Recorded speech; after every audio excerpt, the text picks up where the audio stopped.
It is exactly 47 minutes past the hour. Welcome back to Sunday Live here at Citizen Television.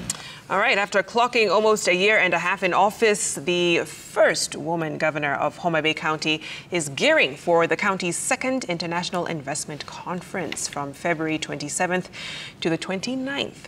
Well, Governor Gladys Wanga hit the ground running since her swearing in and joins us in studio to give an overview of the year that was and how the Lakeside County is positioning itself to be Kenya's hub of enabled oil crops. Welcome. Welcome, Governor. Thank you. You actually have an airstrip in Homa Bay. Yes, we do, Kabunde. And it has commercial flights. Renegade Air flies to Homa Bay 3 times a week. It's a proper, 50-seater. And people don't know that, Jeff, but we now don't arrive in Homa Bay, we land. But do you say? But do we say? No, you don't. Listen, Governor, 3 years ago, Homa Bay was ranked number 46 in the country. Yes. 2023, ranked number 1. How did that work? How did that happen? Jeff, I must say that we got into office with intention. Homa Bay was not where we wanted it to be. I had been a leader there for 10 years, remember? I was a woman rep. It wasn't where we wanted it to be. We needed to fix things. We needed to get Homa Bay rising. We needed to get it out of the woods. And we went on and straight away began work in the most important areas, health being one of them. Our referral hospital was, closed half the month, open half the month because of, salary parades and so on and so forth. So we went in and fixed that. People were going to Kisumu and other places for CT scans, as simple as that. We fixed that. We got our CT scan in. We got our, dialysis in. People could have their healthcare working. We got our community health promoters on board. We got them with a stipend. We got them going, and we got our health system moving. That, I think, was a big issue. And the other thing was on issues of, pilferage and corruption. I mean, we found our own source revenue at about 130 to 190 million shillings a year. And immediately we got in, we looked at where the gaps were, and we immediately brought on board people who could help us, Governor Nderitu Murithi of Laikipia and so on, who could help us focus it. And they immediately came in and, helped us focus it. And in the last financial year, we were nearly clocking 700 million. And now by half year, we are past 600 million. We're looking at the 1 billion plus mark in terms of own source revenue. So those are some of the things we put in place. Then we went back to the people and asked the people. We put in place a very vibrant public participation model. We went back to the villages. We formed village clusters. And we borrowed a lot because we didn't reinvent the wheel. So we went and saw, what did Makueni do, for example, with public participation? And we saw what they had done, and we adopted it to fit our, system. And we moved with a village cluster model of public participation where we consult people in the villages as far as what their intentions are, what do they want. And people of Homa Bay were saying, look, Governor, we don't want our money to go into people's pockets. We want our money to serve us. And we immediately worked together with the assembly, got our projects to the wards, made sure there were boreholes in the wards that we have drilled, ECD classrooms that we have done, went into agroforestry, went where people really, really wanted to see their money. Then we began to change the face of Homa Bay and profile Homa Bay as the potential county that it is. And I think the people saw that, recognized that, and when they were asked whether they felt their governor, was delivering to them, I think that's when they answered in the affirmative, and we got ourselves at the top. But Jeff, getting there is not the hard job. Yeah. Staying focused with the challenges, with the myriad of challenges, staying focused and keeping your eye on the ball. I think that's where the challenge is, and we're not resting easy. We are not even going to be complacent. We are very, very serious to keep on pushing. And it's not really about the rank. It's about, what do the people feel? Do they feel there is a difference? Yeah. Will they feel there is money in their pocket? And that's why we are working on the Homa Bay International Investment Conference. It's about people having money in their pockets and feeling dignified. Because people don't want to beg. People don't want to come to a politician's gate to ask for fees for 5,000 or 10,000. If they can have that money in their pocket, they won't come. And that's why we want to do this investment conference as we look at what value chains do we have. And how will we enable people have money in their pockets through this value chain? And that's what I think we are looking at and will be discussing also today. And Governor, speaking of building value chains, of course, you have a very ambitious goal of becoming the chief producer of enabled oil crops. We saw Bidco surveying your county to start up a factory for palm oil production and processing. How far is that project so far? Thank you, Vicky. We decided, we can grow many things in Homa Bay. Actually, we grow maize, millet, sorghum. We also have 80% of Kenya's Lake Victoria. So we have, we are very, very good with fish. We can do edible oil, sunflower, groundnuts, cotton, and so on. But we decided we wanted to be leaders in a few of those value chains. Number one, cotton. Number two, edible oils. And that includes oil palm, which we went to Uganda and saw just across here. They had done a wonderful job at Kalangala Island with oil palm. And if you cross from Kalangala Island into Mfangano Island in Homa Bay, for example, it would only take you maybe 5-6 hours, which means that the climatic conditions are the same. And that's when we came back and said we want to be leaders in edible oils, palm oil, sunflower, which we're already growing, but we want to push even harder, soya, canola, groundnuts. Homa Bay, by the way, is a groundnut belt. Anywhere you step, groundnuts can grow properly. So it's just how do you mobilize the farmers so that they can do it well. And the third value chain is fish. We want to utilize Lake Victoria. By the way, I think the only county now that is exporting something to each and every county is Homa Bay, because through Victory Farms, which is a big fish farming farm in Homa Bay, we are exporting fish to nearly all counties in Kenya at the moment. And then the fourth issue is tourism. Homa Bay is home to a very magnificent national park, the Ruma National Park. Many people don't know that the extinct rowan antelope is only found in the Ruma National Park. And that Homa Bay has buffaloes, it has rhinos, it has giraffe, it has all this big five that, people go on to look for. And we can easily link Homa Bay to the Mara, because from Kabunde airstrip, to Mara Serena Gate, driving is 2 hours. Exactly, 2 hours. And so, apart from that, we have over 16 islands, including, Birds Islands and so on, very beautiful. And we have a mythical volcanic lake, Simbinyaima. It now has quite a bit of flamingos there as well. We have hot springs in Bala. We have, so we have a wide range, and cultural tourism can also be very, very rich. So it's thinking about how do we link Homa Bay to the rest of the tourism circuit in the country. And we've been working with the Kenya Tourism Board and the ministry to look at how do we develop not just Homa Bay's tourism, but the whole Western circuit, so that when people connect from the Mara and the coast, they can come and they can have a couple of days. And imagine this, Jeff, Homa Bay is the gateway to East Africa. So you can sail from Homa Bay to Mwanza, to Bukoba, to Entebbe. You can really sail. So imagine finishing your days in the Mara, coming to Homa Bay, jumping onto a cruise ship, cruising into Mwanza, getting into the Serengeti from the other side. It really is a world of potential. So, and these are the value chains that we want to open up for. So, Governor, when will the processing plant actually be done?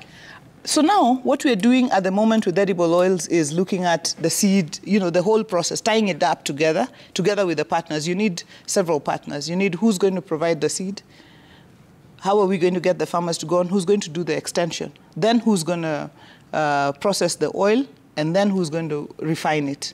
So we are just at the beginning. And one of the MOUs we hope to sign during the investment conference is this one on oil palm, together with the oil palm partners. And we have, several of those, and we hope to move it forward. In another, Vicky, oil palm takes 4 years to mature. But after 4 years, 25 years you harvest without even thinking about it. So it will take us a bit of time to start off, but once we start off and we get our people, we will be off to a good track. Yeah. Staying with the Investors Conference, Governor, you've been pushing this for the last 3 months very aggressively. Yes. A lot of people ask, what are the tangible benefits you hope the people of Homa Bay will get from it? Thank you, Jeff. As government, our responsibility is, first of all, to recognize that we can't solve all people's problems. Two, we have this big problem of unemployment. Homa Bay only has one industry at the moment, which is the sugar industry and scurry industry. And then it has Victory Farm, which is also now a major employer of people. But just that. The rest of the people either look for jobs in the county government, which is now like a community government, or they are on boda, or they're in their domestic farms and so on. So one is we hope to attract private sector to bring industries so that we can have our people employed. Two, the value chains that I've talked about, 37,000 farmers have so far registered to grow cotton on about 42,000 acres of land. If we give them input, Jeff, these are 37,000 people. Imagine each farm, each person going to their farm with about 5 people. That's already about 150,000. Then they sell the cotton. This is the number of people who will be engaged. So we're looking at how do we gin our cotton in Homa Bay. So if you bring the ginnery, you're looking at another 100, 120 people who are working within the ginneries, apart from the farmers who are actually bringing their cotton and getting their money in their pocket. So if we develop our value chains, we will put money in the pockets of our farmers. Then we will have industries, because industries cannot come if there is no raw material. Yeah. So the raw material here is the farmers at the end, then the finished product, the creation of jobs at the other end. So this is what we are hoping for. And we're not looking at too many things. Because if you look at too many things, you might miss all. Yeah. That's why we said we want fish, we want cotton, we want edible oils, and we want tourism. We don't want too many things. We also have our sweet potatoes. Our sweet potatoes were eaten by the late Queen of England. She used to eat them at the Buckingham. And the pineapples. So if we just have our line on those, we don't want to get into other issues. We finish these ones, and then we see how to move next. Right. Governor, I have to ask you about this because, you talked about when first being sworn in at Homa Bay, you had to deal with a few devolved functions, one being health. Today, of course, you're aware of the letter from the COG. Governor's essentially saying national government is hijacking devolved functions. And this has been a story that's persisted since 2013. Why is it still a problem? Why do you feel national government is not ceding over these devolved functions? Yeah, and I'm also the vice chair of the health committee in the Council of Governors, so I'm very conversant with the health issue. And at the beginning, we agreed with the national government that the universal health coverage requires all of our effort. And as governors, we said, yes, it requires all of our effort. National government, please come in and let's also do our part. And we said, let's bring CHPs on board. Let's kit them. And the national government, thankfully, and we thank them, moved in and helped us to get the CHPs kitted, 100,000 of them. Then we said that we are supposed to pay the stipends to the CHPs. And the stipends are supposed to be 2,500 paid by the county governments and 2,500 paid by the national government. But the agreement was that since this is a devolved function, the money has to come to the county. Then as a conditional grant, then the county pays. But you see now, you see a situation where on Friday we saw a salary being launched. I mean, we've never had salaries being launched. Programs are launched, but, And then they said they want to send the money directly to the CHPs. And this is where we said, no. Let the money just come to counties as conditional grants. And national government are our partners. And the Constitution anticipates that we must cooperate. But when now there's a bit of an overreach, like trying to send money directly, so who is the employer of the CHP? That's a question. Because we believe counties are the employers of the CHPs. And an employee cannot have two sources. And that's what was agreed in the summit. And even when we were at the summit, the president agreed and said, yes, let the money go to the counties. But then after that, we just, we were told, no, the money will be sent to the CHPs. That we are protesting as a council, as a specific issue under universal health coverage. And just saying that the bureaucracies in the national government must understand that we are on the 2010 Constitution. And the 2010 Constitution has devolved functions. And devolving the functions means the counties have to handle them. And many times counties are very willing to partner with the national government, but we don't want that to be taken for granted and for, you know, that to be taken as weakness. So what is at the heart of that contention between national and county governments, in your opinion? Just what I have explained. What is happening is failure by national government officials to recognize that when functions are devolved, they are devolved. You can't perform them at the national level. You can't perform them. Yeah. If you are to perform them, it has to be under a very structured agreement with the counties. So this is where we are failing to meet, where people feel that they can actually perform national government functions. They can't. Yeah. Trust issues with county government, because at times they say, you know, especially when it came to health, there's a lot of mismanagement of the health sector. We're seeing strikes and whatnot coming up in the counties. Do you think they're justified in that reasoning? No, there's no justification at all. Actually, let me tell you, the truth of the matter is the health sector has a lot of challenges, but it cannot be said that the national government would manage it better than the counties. Because the counties, you're dealing with I'm dealing with my 232 facilities. I know them by name. I know how to follow them up. And by the way, if you look at the health indicators for the last 10 years, look at maternal mortality, look at infant mortality, look at all these indicators, whether it's immunization, whether it's, you know, look at all of them. They have improved by far over the last 10 years when health was devolved, because counties are really, really focusing on managing. So I think the mismanagement of resources is usually a cover that is used when people want to take away functions, because they are authorities, they are institutions. If you're mismanaging, there cannot be joint mismanagement. There must be individual mismanagement. Victoria, you have mismanaged here. We are going to go after you in ABC. Jeff, you've mismanaged. Gladys, you've mismanaged here. We're going to go after you.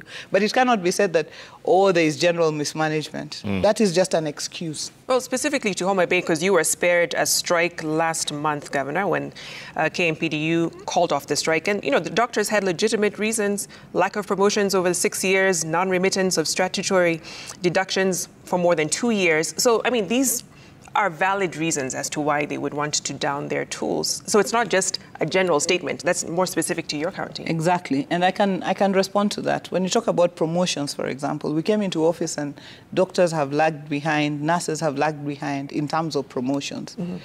Given the circumstances and the financial position in which we are, you cannot promote a backlog of 10 years in one go. So you have to have a plan. And it is the plan that we were developing together. And that's what we came to. We developed a plan of how we are going to make promotions. And if you ask my doctors, I signed a charter with them, my healthcare workers, I signed a charter with them in the last, before in the campaigns. And I have kept to the charter to a large extent, to the best of my ability. Sometimes they say salaries have delayed. You see, we receive money for salaries from the exchequer. Sometimes there are delays of 3 months. Now, if salaries are delayed for 3 months, you can borrow the first month, maybe borrow the second month. The third month, nobody is going to give you money. And so in that month, you're going to delay in paying your salaries. Although we really do try hard not to get into any arrears over the next month. In terms of statutory deductions, there were specific months that statutory deductions had not been remitted in my tenure. And then there was also a couple of months in the other one. But we have made a plan, and we have, right now, we are nearly sorted completely with those statutory deductions. So these are challenges that would arise even if health was in the national government. So it's like living in your house with your wife or your spouse, whoever. There's always a way, you know, things might go wrong. Lakini, you say, okay, here, let's handle like this one, let's handle like this, and let's move on together. So long as there's trust that you will implement what you say, that confidence. I think that's how we manage it with our healthcare workers, because they saw good faith only, you know. I only have good faith. I only want the best for them and for our people. Speaking of challenges, Governor, one of the biggest challenges you have in your county is ghost workers. Yes. Somewhere to the tune of, what, 300 million shillings? That's a big challenge. That's a big hole. Yeah. So what happened when we came in? The biggest outcry among our constituents was that there are too many ghost workers. So I said, okay, how do we know who these ghost workers are? So we called in PwC to come and do an audit. And PwC did an audit, and they finished, and they gave us the report of the people who didn't show up for the audit.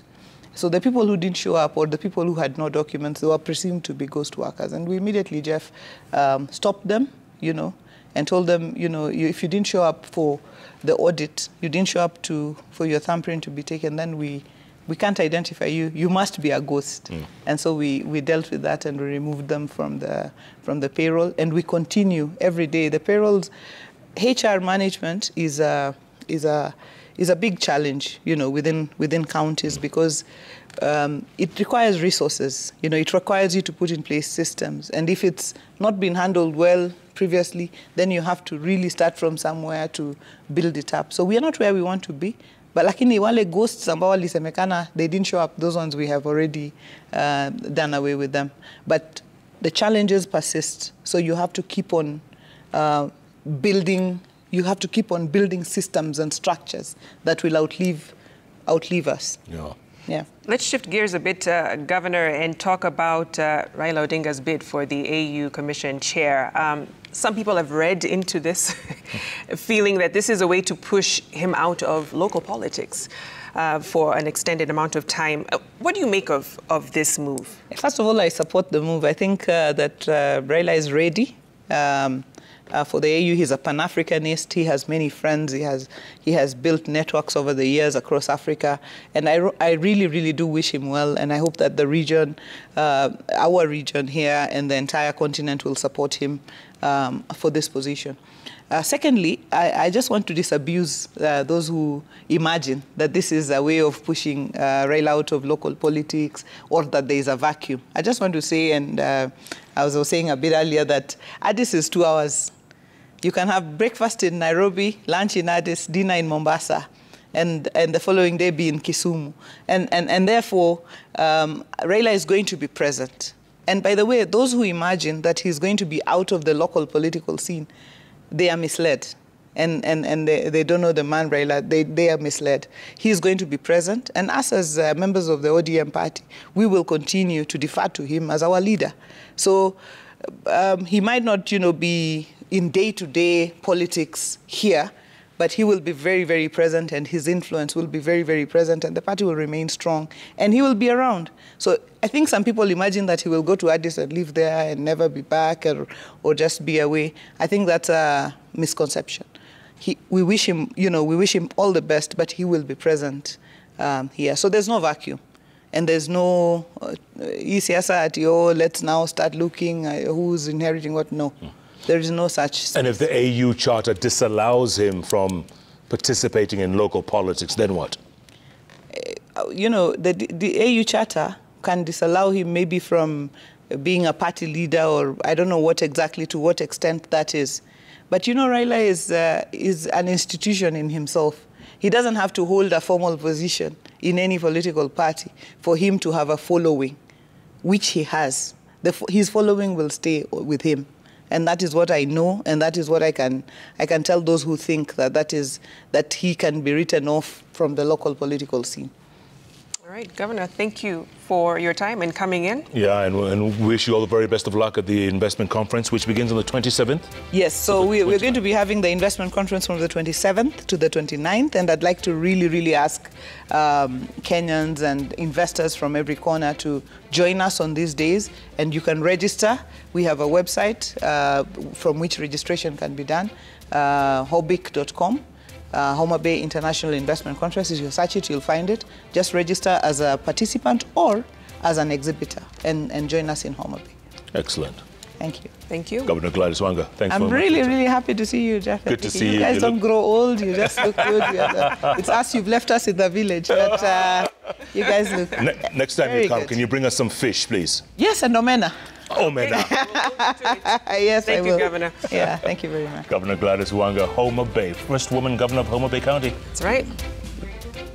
And we'll be joining Michael Kinney live from Mombasa. All right. For the sports. On the other side of this break. That's right. Keep tweeting at Konanga Jeff. Vicky Rubedi. At Citizen TV Kenya. The hashtag is Sunday Live. Sunday Live takes a break. We'll be back in a moment.